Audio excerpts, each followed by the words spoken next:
Do you know how hard it is to get one of these?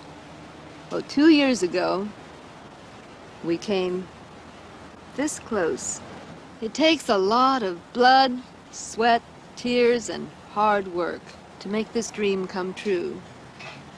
Thank God, all of us have a place where our dreams can come true. The future. 1981 was disappointing to all of us. But get ready for 1982 because you're going to be seeing a lot of quarterback Bert Jones, who'll be leading an exciting, explosive offense. What goes into winning a Super Bowl? 45 superstars. And you, the fans, all working together for this common goal. Thank you for your support, and we hope you enjoy this film.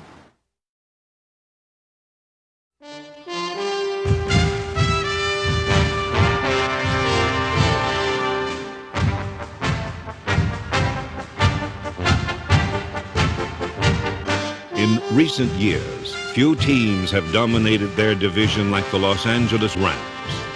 Since 1973, Los Angeles has won an NFL record 7 consecutive division titles and has made 8 straight playoff appearances. In 1981, Los Angeles carried this proud winning tradition into the season opener against the Houston Oilers. Los Angeles played with the look of winners, but were defeated in the final seconds. Ram misfortune continued the following week in a 6-point loss to New Orleans. And suddenly, with an 0-2 record, Los Angeles was no longer holding their proud heads high.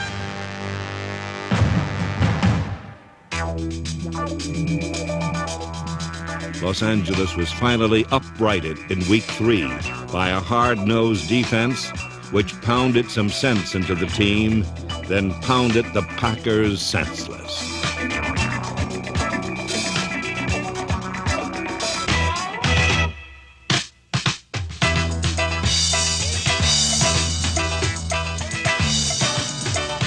The defense held Green Bay to only 2 touchdowns and scored one themselves on a fumble recovery by number 51, Joe Harris. The rest of the scoring was provided by the offense, led by quarterback Jeff Rutledge, who replaced injured Pat Hayden. The Rams defeated Green Bay 35-23 and then set their sights on evening their record in a Monday night matchup with the Bears. Once again, Los Angeles was inspired by the play of a defense that held Walter Payton to only 45 yards, one of his worst performances of the entire season. Chicago was constantly forced to kick the ball away, giving Leroy Irvin the opportunity to prove why he was the NFL's premier punt returner in 1981.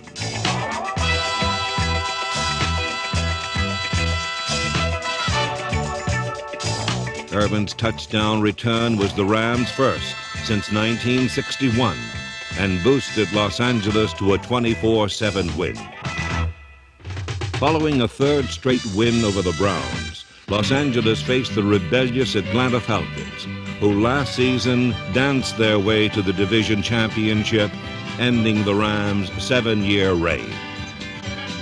Anxious for revenge, Los Angeles did a little down-home foot stomping of their own as Leroy Irvin kicked up his heels with a 75-yard punt return touchdown.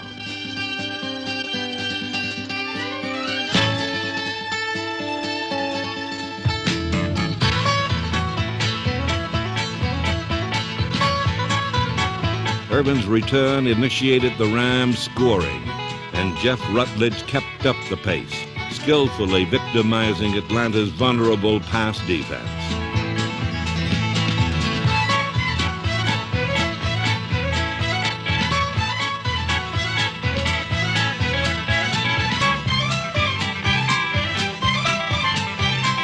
Rutledge's 2 touchdown passes gave Los Angeles a 27-21 third-quarter lead. Unfortunately, Atlanta's weak defense was in direct contrast to their high-powered offense. The Falcons went on top by 8 points late in the game, but they were no match for the explosive Leroy Irvin, who set a league record with 207 yards and scored 2 touchdowns in the finest punt return performance in NFL history. Cuts inside to the 30, outside to the 35, to the 40. Irvin comes up to the 45, to the 50, down to the 40, down to the 30, down to the 20, down to the 10, down to the 5. Touchdown for Leroy Irvin, his second touchdown run of the day. Irvin's 84-yard run brought the Rams to within 1 point, and with only 24 seconds remaining, the outcome rested on the toe of kicker Frank Corral. Frank Corral with a 25-yard shot that could win it for the Rams. Snap back, ball down, the kick is up, it is long enough, high enough, it is good. The Rams defeated Atlanta to record their 4th consecutive win, and suddenly Los Angeles seemed a good bet to regain their division title.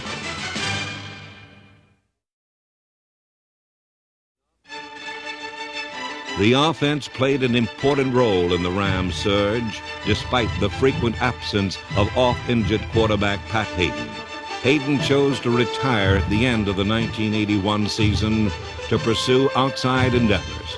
Los Angeles will no doubt miss the desire and gentlemanly demeanor that characterized his 7-year career.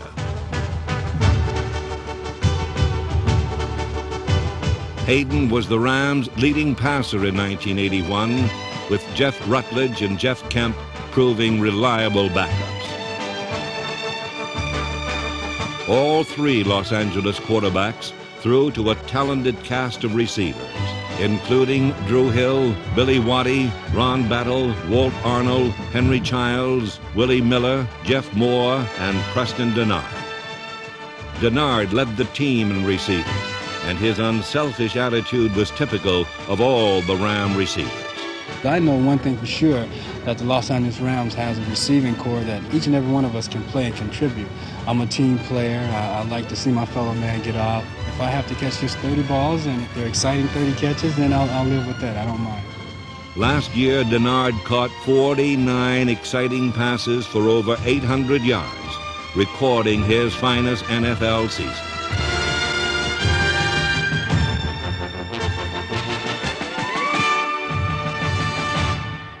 The success of the Rams' passing game was due in part to the efforts of offensive linemen like Jackie Slater, Kent Hill, Doug France, Bill Bain, Irv Pankey, Doug Smith, Paul McKinley, Dennis Hara, and Rich Saul. Saul, a 12-year veteran, retired in 1981, going out on top with his 6th straight Pro Bowl selection.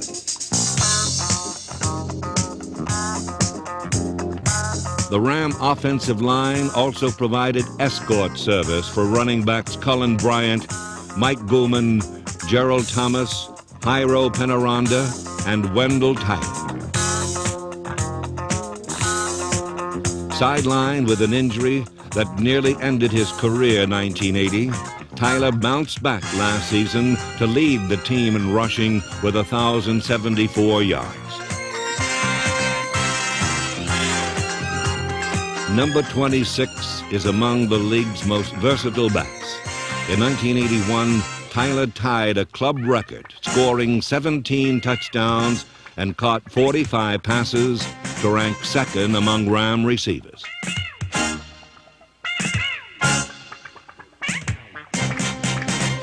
No one is more excited than Tyler himself to be back in the starting lineup, except for maybe the thousands of Los Angeles fans to whom he has given so much.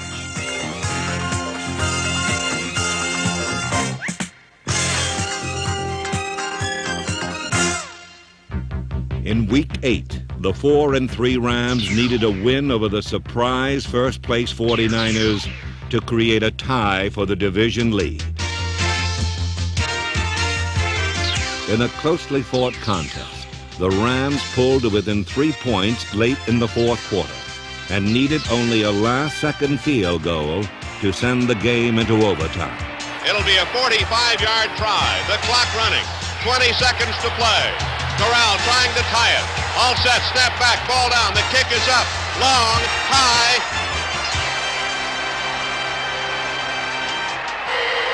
It is no good. A 45-yard attempt that could have tied it is no good. The game was the first of two tough losses to the eventual Super Bowl champions, and the beginning of a horrible nightmare. Injury sidelined many key performers. The losses piled up, and suddenly the Rams' hopes of recapturing the division title were crippled. Los Angeles not only failed to win their division, but for the first time in 9 years, the Rams did not make the playoffs. This proud team was hopelessly caught up in a time of strain and struggle.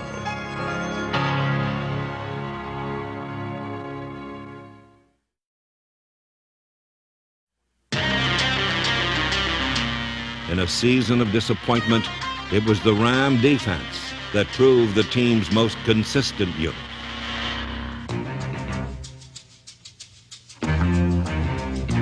The defensive line was led by 11-year veteran Jack Youngblood, a gutty performer who recorded a team-high 11 sacks in 1981. Youngblood teamed with Mike Fanning, Reggie Doss, Larry Brooks, Phil Murphy, Bob Cobb, Greg Meisner, and Cody Jones to form a line that was stingy when giving up yards, but charitable when handing out bruises.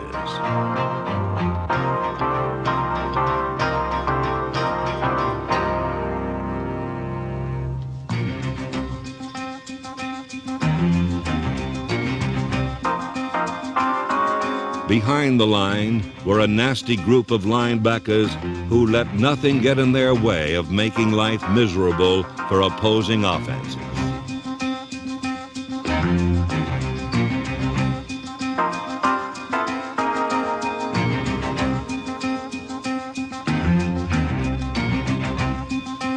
Jim Youngblood, George Andrews, Joe Harris, Mario Salato, and Mel Owens contained the outside, while Howard Carson, Jim Collins, and Carl Eckern stopped up the middle.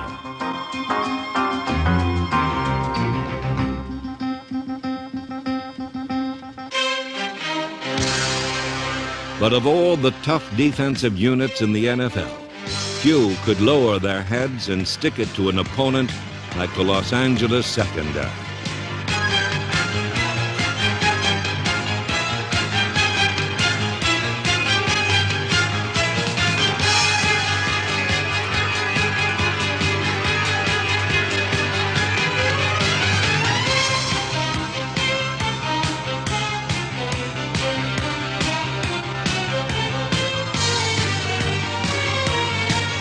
Comprising this unit that ranked second in the NFC against the pass were cornerbacks Rod Perry, Pat Thomas, Leroy Irvin, Lucius Smith, and Kurt Collins, and safeties Johnny Johnson, Ivory Sully, and Nolan Cromwell. Today in the NFL, clearly the receivers have all the big guns in the war of the airways, but Cromwell is like an MX missile. He's the equalizer for the defense.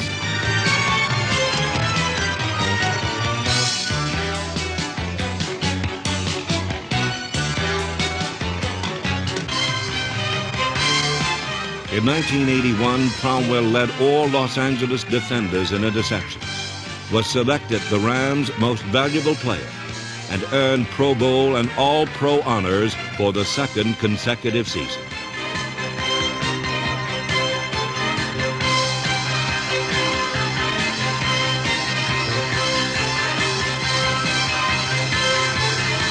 There are few finer athletes in the world of professional sports.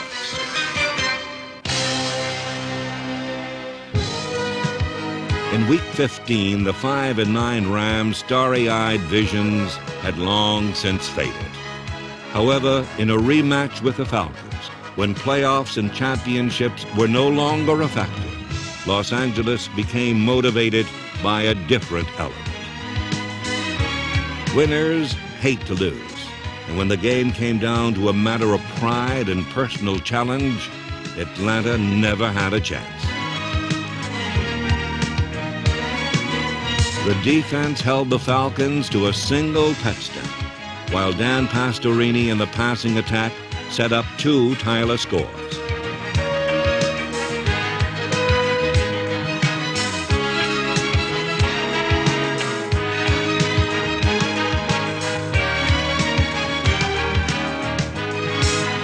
Tyler's second touchdown run came midway through the final period and boosted Los Angeles to a 21-16 win. Within a season of despair, the Rams' strength of character had earned them a well-deserved moment of glory.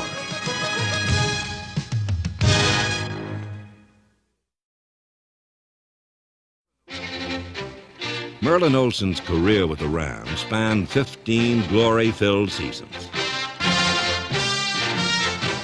A #1 draft choice in 1962, Olsen became a solid fixture in the fearsome foursome, one of the most imposing defensive lines to ever line up across from center.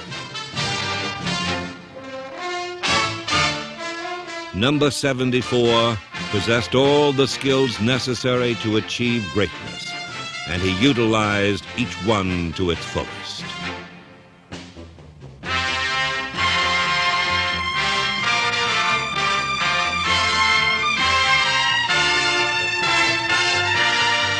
As Ram co-captain Olsen was named to the Pro Bowl 14 straight seasons, more than any other player in NFL history. And 6 years following his retirement, he was awarded football's highest honor. In 1982, for his achievements as one of the game's greatest defensive linemen, Merlin Olsen was selected to Pro Football's Hall of Fame.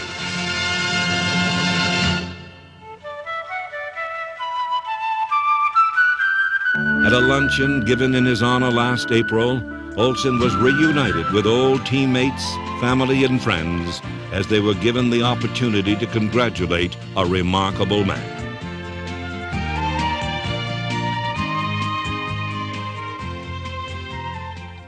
I don't want to get too serious, Merlin. You're truly one of a kind. Merlin, you never played a bad game. You've earned every award you've ever been given. And I can't think of anyone who deserves this award as much as you do. The Hall of Fame.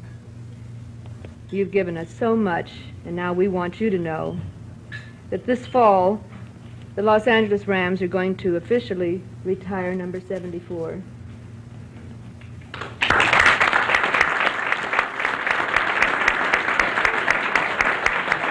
To be good all the time is next to impossible.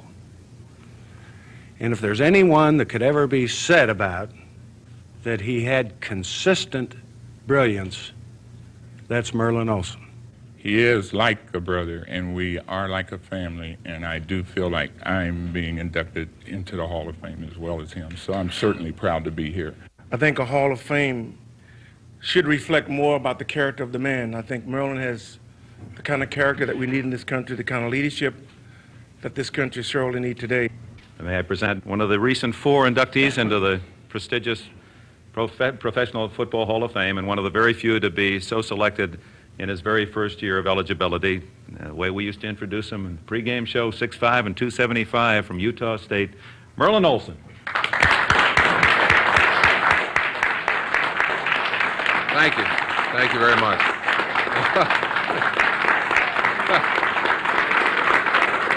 I found it very difficult to sit here and listen to the nice things that were said about me, because I keep wanting to say bull. And I'm pleased to see so many of my teammates here. I don't choke up very easy, but these guys are something else. I tell you, the fearsome foursome.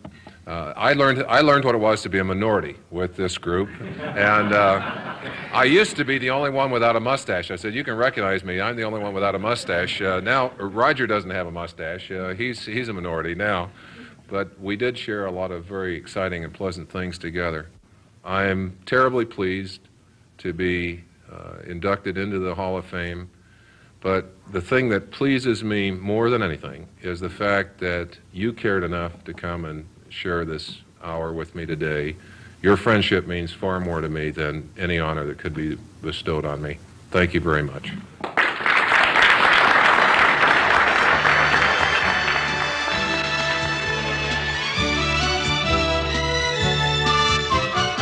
In 1982, the Rams honored a hero from the past and welcomed to town a hero for the future. Los Angeles acquired Burt Jones in an off-season trade with the Colts in an attempt to put some pizzazz into the passing game. Jones is a fierce competitor with an arm that has earned him a sixth-place ranking among the all-time NFL passes. The Rustin Rifles' talent and on-the-field leadership should provide Los Angeles with the necessary impetus to regain the division title. But just to be certain, Los Angeles also acquired Mike Barber from the Houston Oilers. Barber, a sure-handed receiver, will add depth at the tight end position.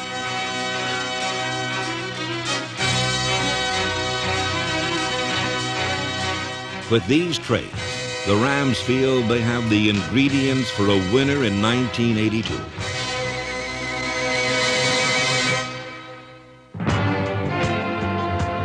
The 1981 season is forgotten, but not the valuable lessons that were learned from it. It was a year that challenged every member of the team to discover the very source of his competitive spirit. The Rams came to realize that when you are no longer playing for division championship, you learn to play for pride.